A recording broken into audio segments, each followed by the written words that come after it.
राम सूरत कुमार, योगी राम सूरत कुमार, योगी राम सूरत कुमार, जय गुरुराय। ओम अण्णामलै वासाय विद्महे वैकुण्ठ रूपाय धीमहि तन्नो योगी राम सूरत कुमार प्रचोदयात्। எல்லாமல்ல பெருமான் கலியுகத்திலே கண்கண்ட தெய்வம் அகிலாண்ட கோடி பிரம்மாண்ட நாயகர் பகவான் யோகி ராம் சூரத் குமாருடைய கருணை மழையிலே நனைந்திருக்கக்கூடிய மதன்பான பக்த பெருமக்களே, இன்று பகவான் யோகி ராம் சூரத் குமாருடைய 25வது ஆராதனை தின விழாவை கொண்டாடி கொண்டிருக்கிறோம். நாம இன்னைக்கு 2வது நாளிலே இருக்கிறோம். அன்பானவர்களே, நாம ஏற்கனவே பல சத்சங்கங்கள்ல சொல்றதுதான், நாம முன்ஜென்ம வினைகளால முன்ஜென்ம கர்ம வினைகளால தான் நாம இந்த பிறப்பெடுத்திருக்கோம். அதுல யாருக்கா சந்தேகம் இருக்கா? யாருக்கா சந்தேகம் இருக்காமா? முன் ஜென்ம வினைகளால முன் ஜென்ம கர்மாக்களால தான் நாம இந்த பிறவி எடுத்திருக்கோம். இந்த பிறவி பலன் நம்ம முன்ஜென்ம கர்மங்களால முன்ஜென்ம பாவங்களால தான் நாம அது மட்டும்தான் எடுத்திருக்கோமா, அதனால மட்டும்தான் நாம வந்திருக்கோமா அப்படின்னா இல்ல. இந்த மனித பிறவியில ஏகப்பட்ட சூட்சமங்கள் இருக்கு, நீங்க நல்லா புரிஞ்சுக்கணும். சும்மா ஏதோ சாதாரணமா ஒரு அறிவே இல்லாத ஆடா மாடா விலங்கா பல்லியா பாச்சாவா புழுவா நம்ம படைக்காம இவ்வளவு ஒரு சிறந்த அறிவாற்றல் மிக்க உருவாக்கும் தன்மை மிக்க இறைக்கு நிகரான ஒரு மனித பிறவியை நமக்கு இறைவன் தந்திருக்கிறான் என்றால் இதுல ஏதோ நிறைய சூட்சமங்கள் இருக்கு என்கிறத நாம புரிஞ்சுக்கணும். ஏதோ வெறுமனே உண்டோம் உறங்கணும் இனப்பெருக்கம் பண்ணோம் செத்து போயிட்டோம் அப்படிங்கிறது இருக்கக்கூடாது.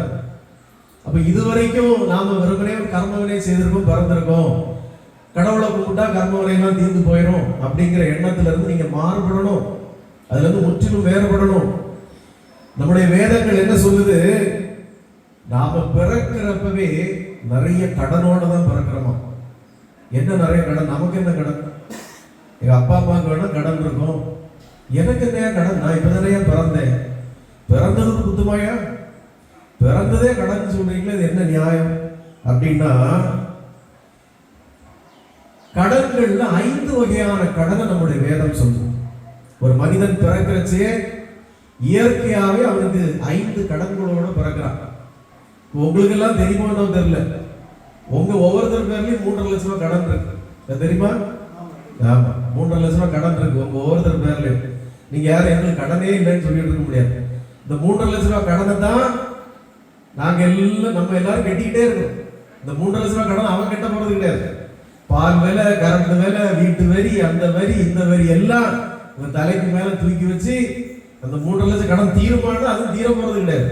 அந்த 3.5 லட்சம் 4 லட்சம் ஆகும், 4.5 லட்சம் ஆகும். இது நம்ம தலையெழுத்து.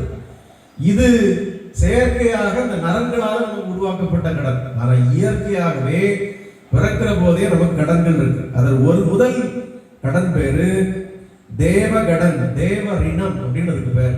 தேவ கடன் அப்படின்னா இந்த உலகத்துல நான் அதனாலதான் எப்பவுமே சொல்லுவேன், ஒன்ன நம்பி தான் இந்த உலகத்துல வாழ்க்கையே இருக்கு. யாரும் நான் தனி காட்டுற எனக்கு யாருடைய அவசியமும் தேவையில்லை அப்படிங்கிற மாதிரி யாரும் இருக்க முடியாது. அது என்ன தேவ கடன் தேவ ரிணம் அப்படின்னா, இந்த உலகம் உங்களுக்கு என்னெல்லாம் தருது தெரியுமா? இந்த உலகத்துல நீங்க உயிர் வாழ்வதற்கு காற்று தருகிறது. காற்று இருக்குல்ல, காத்துல நம்ம எப்படி இருக்க முடியும்? காத்துல உயிர் இருக்க முடியுமா? காற்று தருகிறது, ஒளி தருகிறது, மழை தருகிறது, நீர் தருகிறது, உணவு தருகிறது. இதெல்லாம் யார் தரா உங்களுக்கு? இயற்கை. இந்த பிரபஞ்சம் உங்களுக்கு நீர், மழை, ஒளி, காற்று எல்லாம் நீங்க உயிர் வாழ்வதற்கு தருது. ஆனா நீங்க ஒரு கணமே இப்ப நான் சொல்றதுக்கு முன்னாடி நீங்க அதை நினைச்சு பார்த்துருப்பீங்களா? நினைக்கவே மாட்டீங்க. ஏதோ நீங்க எல்லாம் பெரிய விக்டோரியா மகாராணினோ எங்களை விட்டா ஆளு விட்டா நாங்கெல்லாம் எவ்வளவு பெரிய ஆளு தெரியுமா அப்படிங்கிற மாதிரி நீங்க எல்லாம் நினைச்சிட்டு இருக்கீங்க மனசுக்குள்ள. ஆனா இந்த பிரபஞ்சம் நாம உயிர் வாழ்வதற்கு எதையெல்லாம் தருது பாருங்க. அப்போ இவ்வளவு நீங்க ஒரு 80 வருஷம் 90 வருஷம் இதெல்லாம் அந்த இயற்கையிலிருந்து வாங்கிட்டு இருக்கீங்களா, இதை என்ன திருப்பி கொடுக்க போறீங்க? நீங்க பிறந்தது முதலே இந்த பிரபஞ்சத்துல இருந்து இதெல்லாம் நீங்க ரிசீவ் பண்ணிட்டு இருக்கீங்க, வாங்கிட்டு இருக்கீங்க. ஒரு நாளாவது அதுக்கு நன்றி சொல்லியிருக்கீங்களா? பொங்கல் அன்னைக்கு தான் நல்லா கிடந்து உறங்கணும், தீபாவளி அன்னைக்கு தான் நல்லா மீண்டும் வந்து உறங்கணும். ஒரு நன்றி சொல்ற நாள்ல கூட நமக்கு நன்றி சொல்ற மனப்பக்குவம் இல்லை. அப்ப நீங்க இந்த இயற்கை உங்களுக்கு தந்திருக்கக்கூடிய இவ்வளவு பெரிய வரப்பிரசாதத்துக்கு நீங்க கடனை என்னைக்கு திருப்பி கொடுக்க போறீங்கம்மா? கடனை என்னைக்கு திருப்பி கொடுக்க போறீங்க? இது எல்லாமே நம்முடைய இயற்கை, இந்த பிரபஞ்சம் நமக்கு அருளி இருக்கிற கொடை. அடுத்தது ரிஷி கடன். ரிஷி கடன் இவங்களுக்கு கொடுக்க வேண்டிய கடன் இல்லை, ரிஷி கடன் அப்படின்னு ஒண்ணு இருக்கு. இந்த ரிஷி கடன் என்னன்னா நாம இன்னைக்கு இவ்வளவு தத்துவங்களை அங்க பேசிட்டு இருக்கிறோமே, நாம இவ்வளவு தத்துவங்களை வேதம் இப்படி சொல்லுது, புராணம் இப்படி சொல்லுது, இதிகாசம் இப்படி சொல்லுது நம்ம பேசுறோமே, நம்ம வாழ்க்கைக்கு தேவையான கருத்துக்கள் எல்லாம் பேசுறோமே, இதெல்லாம் உருவாக்குனது யாரு? இதெல்லாம் உருவாக்குனது யாரு? எழுதி தந்தது யாரு? வேத வியாசர், பராசர், நாரதர், வால்மீகி, இவங்க எல்லாம் எழுதி வச்சுட்டு போறதுனால நாம இன்னைக்கு சொல்லிட்டு இருக்கிறோம் அதை பத்தி. ஒருவேளை இந்த மகான்கள், இந்த ரிஷிகள் எல்லாம் அதை எழுதி வைக்காம போயிருந்தா, என்னத்துக்கு ஆகும் சொல்லு? அப்போ அவர்கள் உருவாக்கி தந்த இந்த வாழ்க்கை அடிப்படை தத்துவம் எவ்வளவு பெரிய ஞானத்தை நமக்கு எழுதி வச்சுட்டு போயிருக்கிறாங்க. என்னைக்காவது நீங்க இந்த யோகி ராம் சரத்மா நாம பிரச்சார பள்ளியில் வர்றதுக்கு முன்னாடி இந்த பேரையாவது கேள்விப்பட்டிருப்பீங்களா? இல்லை இவங்களுக்கு ஏதாவது நன்றி சொல்ல நினைச்சிருப்பீங்களா? தெரியாது, உங்களுக்கு கிடையாது, இந்த மனப்போக்கமே கிடையாது. இங்க வந்த பொழுதுதான் ஓ வேத வியாசரா, அப்படியா, ஓ ஆமா, வால்மீகியா, ஓஹோ ஆமா. அப்போ இவர்கள் எல்லோருக்கும் நாம என்னைக்கு நன்றி சொல்ல போறோம்? இவங்களுடைய கடன்களை நாம என்னைக்கு அடைக்க போறோம்? அடுத்தது பித்ரு கடன். பித்ரு கணம். பித்ருன்னா யாரு? என்னமா?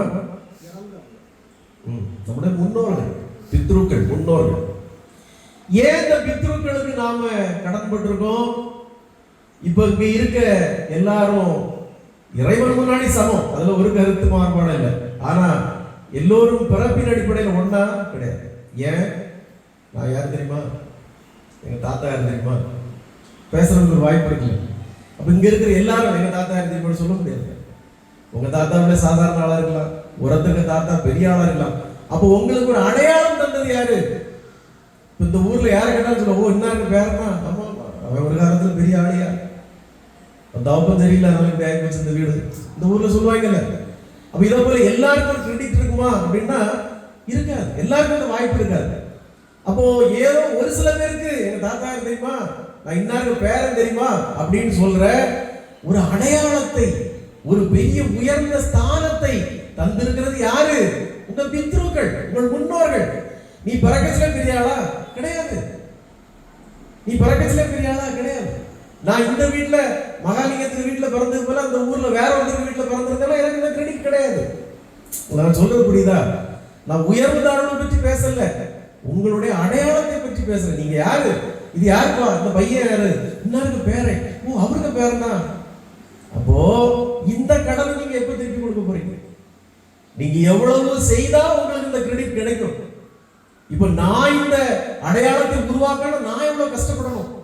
நாளைக்கு என் பிள்ளைகள், எனக்கு பேர பிள்ளைகள்லாம் யார் தெரியுமா? எங்க தாத்தா அவர் யோகிதாசர் சிவகுமார் எவ்வளவு பெரிய சேவை செய்திருக்காரு இந்த ஆசிரமத்தை வச்சு.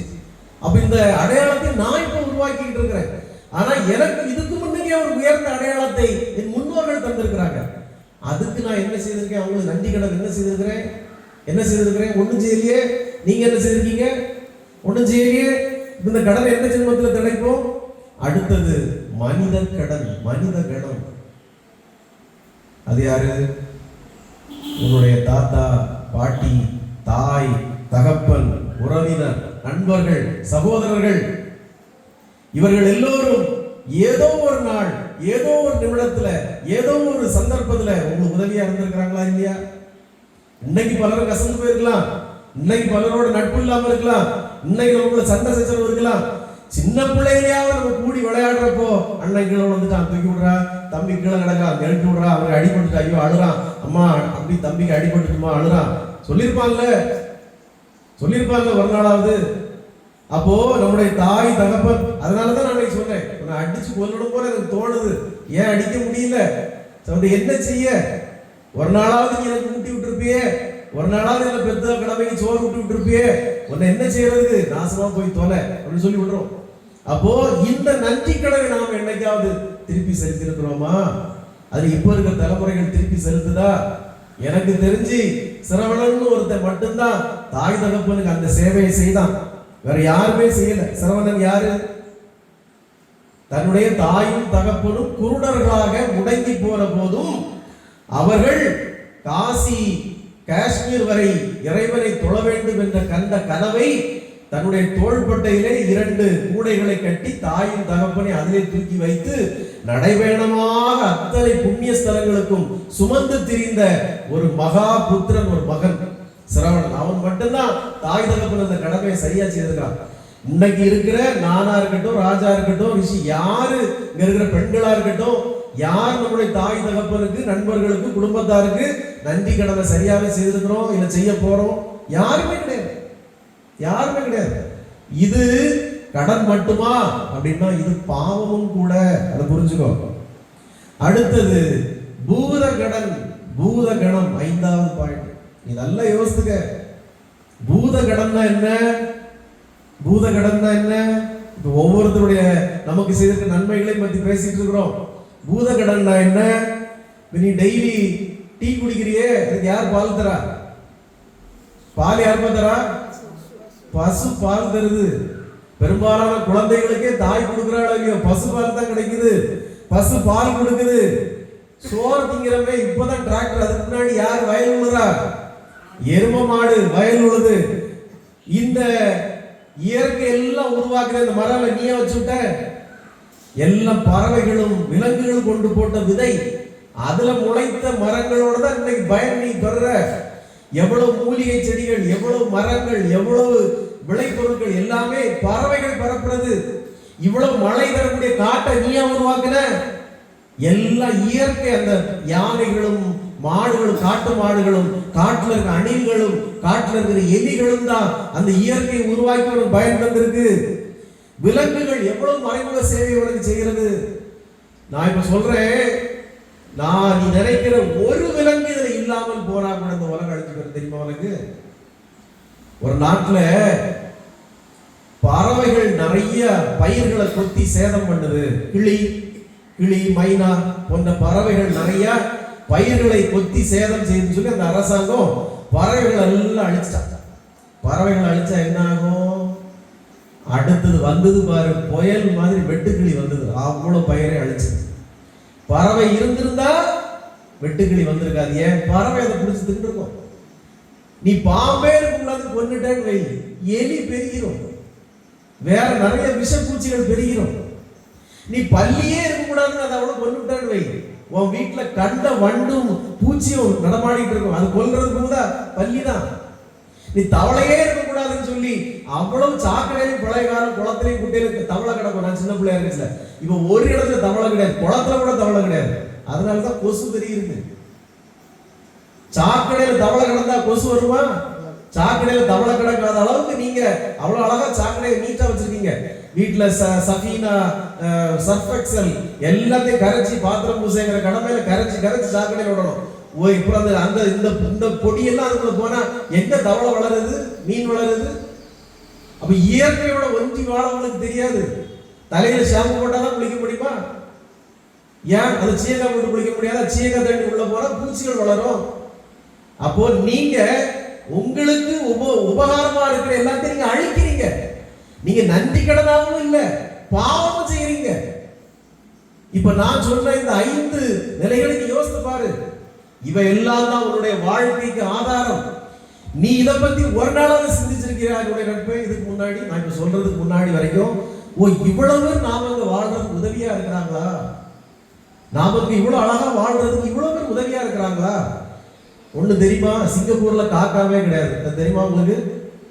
சிங்கப்பூர்ல காக்காவே கிடையாது. காக்கா இருந்தாலும் சுட்டு கொண்டுருவான். அங்க காக்கா இருந்தது, சுட்டு கொண்டுட்டான். ஏன்னா அவனுக்கு அது அசிங்கமா இருக்கு. அதனால இங்க இருந்து அங்க போய் இருக்கிறவங்க காக்காய்க்கெல்லாம் சோறு வைக்க முடியாது. காக்காவே கிடையாது. ஏதாவது கண்ணில் பட்டாலும் சுட்டு கொண்டுருவான். அவரு காக்காங்கிறது அசிங்கம் போல. ஆனா இந்தியாவில காக்கா இல்லைன்னா என்ன ஆகும் தெரியுமா? என்ன ஆகும்? எலி செத்து கிடந்தா அது நாரி புழுத்து புழுவாயிரும். ஒரு பெருச்சாளி செத்து கிடந்தாலும் நாரி புழுத்து புழுவாயிரும். எது செத்து கிடந்தாலும் அது நாரி புழுத்து உனக்கு நோய் வரும். ஆனா அந்த காக்கா அதை போய் நீட்டா கொத்தி தின்னு ஒன்ன வாழ வைக்குது நண்பர்களே. அப்போ நீங்க வெறுக்கிற நினைக்காத ஒவ்வொன்றும் உன்னை எப்படி எப்படி வாழ வச்சுட்டு பாரு. ஒரு நாளாவது இதுக்கு நீ நன்றியோட இருந்திருக்கிறியா? ஒரு நாளாவது இதுக்கு நீ நன்றி கடன் செலுத்திருக்கிறியா? ஒரு நாளாவது இதை நீ வாழ வைக்க ஏதாவது முயற்சி எடுத்திருக்கிறியா? எங்க வீட்டுல பார்த்தா மேல ஒரு பெரிய தொட்டியில தண்ணி வச்சிருப்போம் காக்காவுக்கு. பல நாட்கள் சோறு வைப்போம். ஏன்? அதுவும் என்னுடைய வாழ்க்கைக்கு உபயோகமா இருக்கு. இந்த வீட்டுல உள்ளவங்க சொல்லுவோம், எதையும் கொல்லாதீங்கம்மா. ரிஷிகிட்ட கூட சொல்லுவோம், பார்த்து நடப்பா, எறும்பு உலகம் கொல்லாதீங்க. உங்க கால் தெரியாம பட்டு கூட எறும்பு விதிப்படக்கூடாது. ஏதோ ஒரு வகையில் நீ கீழே போடுற எச்சி உணவை கூட அது சாப்பிட்டு சுத்தமா வைக்கிறது. எல்லாமே இறைவன் படைத்திருக்கிறது, எல்லாமே நம்முடைய நன்மைக்கு தான். அப்போ நான் இப்ப சொன்ன இந்த 5 கணங்களுக்கும் நீ என்னைக்காவது நன்றி விசுவாசமாக இருந்திருக்கிறியா? நன்றி கடன் செலுத்தி இருக்கிறியா? அப்ப இது இந்த கடன் என்னைக்கு நீ தீக்க போற? இந்த கடனை எப்படி தீக்குது அப்படின்னு உங்களுக்கு யாருக்காவது சந்தேகம் வருதா? சாமி இப்ப நீங்க சொல்லிட்டீங்க, கரெக்டு தான், எனக்கு புரியுறது. இப்ப நான் இந்த கடனை எப்படி சாமி தீக்கிறது? இப்ப எனக்கு புரிஞ்சு போச்சு. ஓஹோ, இவ்வளவு பிரச்சனை இருக்கா, அதுல இவ்வளவு பாவங்கள் இருக்கா, நான் எப்படி சாமி நான் நன்றி கடன் தீக்கிறது, எப்படி நான் இதை தீக்கிறது? உங்களுக்கு சந்தேகம் வருதா? இப்போ சந்தேகம் வருதா? வரலையா? அங்க பறக்க போக கூடாது, வருது. இப்ப எப்படி தீக்கிறது? நம்முடைய வேதம் சொல்லுகிறது இதற்கு ஒரு வழி இருக்கு. இதற்கு ஒரு வழி இருக்கு.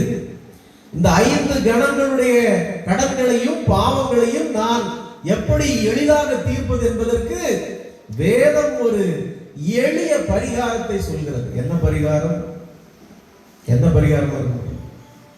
எல்லாம் உள்ள ஏக பரம்பொருளை, இறைவனை சரணாகதி அடைந்து விடுவதன் மூலம் இந்த பாவங்களிலிருந்து, இந்த கடன்களிலிருந்து நீ விடுபட்டு விட முடியும். இந்த ஊர்ல நிறைய கடனாகி போச்சு, பாக்கி ஆகி போச்சு. செத்த வீட்டுக்கு போகல, ஊர் கூட்டத்துக்கு போகல, ஒண்ணுக்கும் போகல. ஒன்னால இந்த கடனை திருப்பி கொடுக்க முடியாது. நேரம் ஊர் தலைவர், செயலாளர், பொருளாளர் 3 வரையும் வரிசையா நிக்க வச்சு காலில் விழுந்து, எப்ப ராசா அந்த கடன்ல எல்லாம் தர முடியாது, விட்டுருங்கப்பா, ஊர்ல இருந்து விட்டுருங்க, நான் செத்தாலும் நீங்க வர வேண்டாம், என் வீட்டுல கல்யாணம்லாம் வர வேண்டாம், ஆளை விட்டுருங்கப்பா சாமி, காலில் விழுந்துட வேண்டியது. ஒவ்வொரு ரேஷன் கார்டுக்கும் 3.5 லட்சம் ரூபாய் கடன் இருக்கு. நேரம் சீஃப் மினிஸ்டர் ஆபீஸ்ல போய் அவன் காலில் விழுந்துட வேண்டியது. ஐயா ராசா, நீங்க என்னவோ செய்யுங்க, 1000 2000 கோடி அடிங்க, எங்களால 3 லட்சம் ரூபாய் கடனை தர முடியாது ஐயா, ஆளை விட்டுருங்க சாமி, எங்களது ரேஷன் கார்டு வேண்டாம், விட்டுருங்க. போய் காலில் விழுந்துருது, சரணாகதி. இறைவனின் காலடியில் நாம் விழுந்து விடுவதன் மூலமாக, எல்லாவற்றையும் அவருடைய திருவடிகளிலே போட்டு விடுவதன் மூலமாக இறைவன் இந்த கண பாவங்களிலிருந்து, துன்பங்களிலிருந்து உங்களை எளிமையாக விடுவிக்கிறார். எளிமையாக விடுவிக்கிறார். அன்பானவர்களே, இது பெரிய சத்சங்கத்துக்கான நேரம் இல்லை. நேரம் கொஞ்சம், நான் 10 நிமிஷம் தான் பேச நினைச்சேன், நேரம் கூட போயிட்டு இருக்கு. இது ஒரு நல்ல டாபிக். ஆனா இந்த சின்ன உபதேசத்தை நீங்க புரிந்து கொள்ள வேண்டும். இனிமேல் இந்த யோகி ராம் சரத்குமார் நாம பிரச்சார குடியிலே இந்த யோகிதாசர் சிவகுமாரிடம் வந்ததன் பிறகு உங்களுடைய மனநிலை, வாழ்க்கை நிலை மாற வேண்டும். ஒவ்வொரு விஷயத்திற்கும் நீங்கள் நன்றி சொல்ல பழக வேண்டும். உங்க வீட்டுக்கு ஒரு காக்கா வருதா, சரி நல்லபடியா வந்துட்டு போட்டு. ஒரு குருவி வருதா, நல்லபடியா வந்துட்டு போட்டு. ஒரு பூனை வருதா, ஒரு பல்லி வருதா, எதையும் கொல்ல துணியாதீங்க. உங்களுக்கு பிடிக்கலையா, அதை வந்து அப்புறப்படுத்தி விட பாருங்க, வேண்டாம், அவ்வளவுதான். எதையும் கொல்லாதீங்க. நீங்க எதையாவது ஒரு சைக்கிளை கொல்வதால் அது இன்னொரு சைக்கிள் பெருகும், உங்களுக்கு கேடு விளைவிக்கும். அதனால இந்த பூத கணங்களுக்கு, இந்த 5 கணங்களுக்கு விசுவாசத்தோடு இருங்கள், நன்றியோடு இருங்கள்.